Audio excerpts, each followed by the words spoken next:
будто стерты границы. В комнате свет и на сердце покой. Песня лишь льется бурлящей рекой.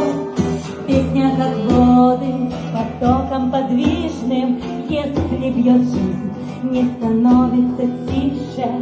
Из темноты на пространное место вывел Господь и открылся, как бездна.